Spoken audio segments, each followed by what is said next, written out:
J'ai appris à ne pas m'enfermer dans le regard soi-disant libre que les autres ils ont sur moi, alors qu'ils ne font que m'enfermer dans ce qu'ils pensent que eux, c'est ça ce que doit être la liberté.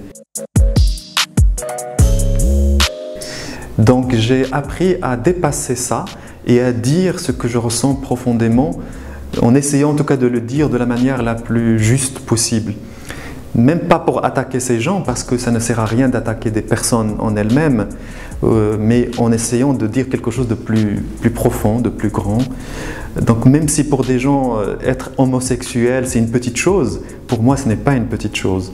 Et j'ai lutté, j'ai souffert, maintenant que je m'en suis plus ou moins un tout petit peu sorti, je ne vais pas revenir à la case et je ne vais pas essayer à chaque fois de convaincre les autres que j'ai le droit d'exister juste en tant qu'homosexuel.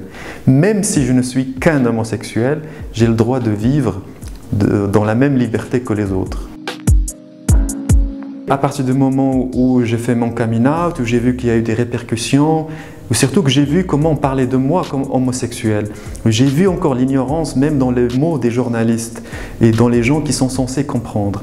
C'est à ce moment-là que j'ai pris la chose très au sérieux et que j'ai fait très attention à ce que je disais, non pas pour m'autocensurer, mais pour trouver moi les mots justes pour dire l'expérience homosexuelle, l'expérience lesbienne, l'expérience LGBT d'une manière générale. Je me suis dit, il faut que je fasse quelque chose pour les autres et que, en tout cas, à travers ce que je dis, que je ne les inonde pas dans les clichés que l'Occident a sur les homosexuels, par exemple en Afrique, ou bien au Maroc, ou bien dans les homosexuels musulmans. Il ne faut pas que je les enferme dans ce que les autres croient. C'est ça le chemin de l'émancipation, de la liberté. Il y a d'autres chemins de la liberté pour obtenir la liberté, pas forcément ceux qui existent en Occident.